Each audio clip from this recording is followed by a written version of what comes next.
Presque 14 heures déjà. Ah, un chat, t'as vu? Wow. Ça, c'est un chat à sa mémère, hein, c'est sûr. Hein, avec son petit collier et tout, là.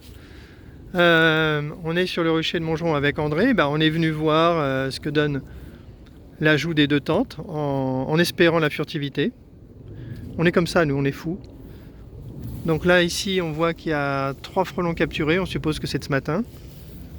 Donc il y a des frelons qui sont venus. Ici, pareil qu'hier, hein, 3 frelons capturés. Donc bon, pour l'instant, on ne va pas dire que c'est furtif puisqu'il y a des frelons qui arrivent. Mais c'est quand même positif d'avoir des captures un peu partout. Ici, pas de capture. Finalement, je croyais que cette tente était cette ruche était attractive. C'est pas sûr. Ça fait 2 jours de suite où il n'y a pas de capture. Et ça, c'est la boîte historique. Il y a 2 captures. Ah, on a capturé une limace. André? On a capturé une limace? C'est fou, hein? Faut la libérer. Ah purée, on va galérer là. C'est pas vrai. Comment elle a réussi à monter? Enfin, elle est montée. Elle est passée par le cône, quoi. Sacrée limace. Sacrée limace. Ça, c'est une première capture d'une limace dans une tente anti-frelon. Faut le faire, hein. Elle est montée tout en haut, hein. Elle a passé la boîte de. Elle a passé le manchon. Elle a passé le cône. Waouh, waouh, waouh. C'est une limace de compétition. Si elle se nourrit de cadavres de frelons, elle va pouvoir survivre un certain temps. Hein. C'est carnivore les limaces? Ouais, je pense pas.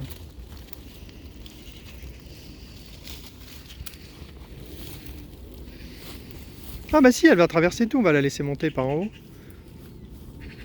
Waouh. Qu'est-ce qu'on fait? Tiens, on a un cas éthique.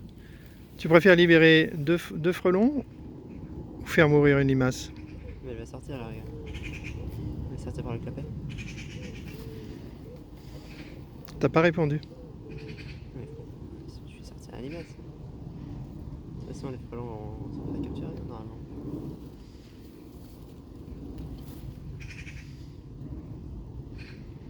On libère la limace?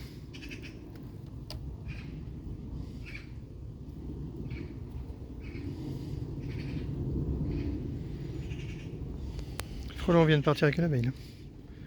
Qu'est-ce qu'on fait? On libère les frelons? Ouais. Mais on est comme ça, nous. On préfère libérer 2 frelons et sauver une limace. On est des amis des limaces maintenant. Allez, tiens, je vais essayer de la choper.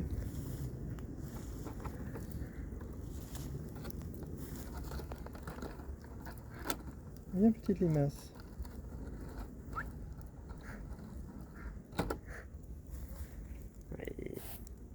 C'est bon, je la libère? Ouais. Allez. Tu reviens plus, hein? Hop. Ben voilà comment on peut se faire libérer quand on est un frelon. Faut attirer une limace.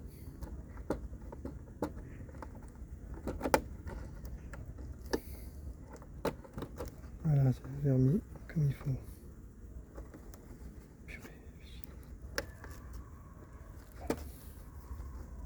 Voilà, c'est pas mal. Bon allez, voilà, c'est bon. Bon, on va y aller, on avait dit qu'on restait pas longtemps. Je pense que pour la furtivité, il faudra attendre un peu, parce que là j'ai vu un frelon partir avec une abeille, j'ai vu des frelons captifs dans les boîtes. Tiens, on n'a pas regardé ici. Ici, il y a... Ah ouais, quand même. Ils sont gros les frelons. Donc j'ai pas eu l'occasion de le dire. Il faut essayer d'interpréter pourquoi cette année il y a si peu de frelons partout.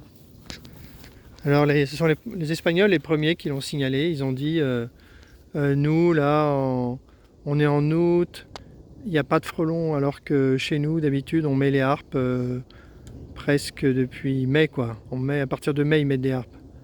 Et là en août ils n'avaient pas de harpes. Et des harpes ils en mettent beaucoup eux. Et donc ils pensaient que c'était à cause du froid et de la pluie qu'il y avait eu en avril et mai, ou mai et juin, je sais plus. Et ils pensaient que ça avait perturbé la création des nids.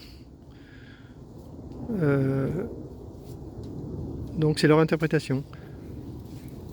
Ensuite, on pourrait dire que c'est le piégeage qui aurait finalement marché. Ça, c'est pas une très bonne explication parce qu'il y a des tas d'endroits en France où il n'y a jamais eu de piégeage, comme chez nous. Et c'est pareil, on constate aussi beaucoup moins de frelons. Ensuite, les Espagnols se demandaient est-ce que c'est pas de frelons cette année, une année blanche, ou alors des frelons retardés? C'est la question qui se pose. Et ils ont raison, parce que moi, le nid de frelons que j'ai détruit hier, il était minuscule, donc il venait de se créer, il avait 2 semaines, genre, hein, pas plus. Donc ça veut dire que le nid de frelons secondaire démarre fin août. Waouh! Donc il y aura peut-être un retard simplement, ou peut-être une combinaison des deux, moins de frelons et un retard de frelons. Et donc l'interprétation que je proposais moi, c'était que l'année dernière, c'était vraiment la seule chose qui était en commun partout, que ce soit en Espagne et partout en France, c'était une présence des frelons extrême. C'était vraiment un pic de frelons. Et il paraît qu'il y a des années à guêpes et des années normales. Donc peut-être que l'année dernière c'était une année à frelons. Et il est tout à fait possible qu'il y ait des cycles et qu'à la suite d'une année à frelons, avec beaucoup de frelons, il y a une année beaucoup plus tranquille. Et donc l'interprétation ce serait que, et on le voyait l'année dernière avec beaucoup de petits frelons parmi les gros frelons, il se pourrait qu'il n'y avait pas assez de nourriture pour nourrir tout le monde. Et d'ailleurs, on le voyait aussi parce qu'on voyait plus de frelons européens qui attaquaient les abeilles, alors que d'habitude, ils se tiennent tranquilles, ils se tiennent à distance. Et du coup, le manque de nourriture aurait peut-être impacté le nourrissage des futures fondatrices, les gines, je crois qu'on les appelle. Et du coup, elles auraient moins été capables de survivre à l'hiver. C'est mon interprétation. Maintenant, on verra ce que les scientifiques disent. Les scientifiques qui sont vraiment très silencieux cette année. Hein. D'ailleurs, dans les forums aussi, on n'entend quasiment pas parler de frelons. Voilà, je pense que je peux arrêter. Allez, j'ai filmé une dernière fois ces frelons capturés. On voit que les abeilles sortent bien du clapet, hein. Ça fait plaisir. Et on voit que dans la boîte de capture, il n'y a pas de cadavre d'abeilles. Donc ça marche nickel. Allez, on s'en retourne travailler, on a reçu des rouleaux de plastique vert, donc on va pouvoir faire des toits, c'est génial. Là on a fait beaucoup de stock. Et là on est prêt à fabriquer plein de tentes si on nous en demande. Allez, fin de la vidéo, à mangeron.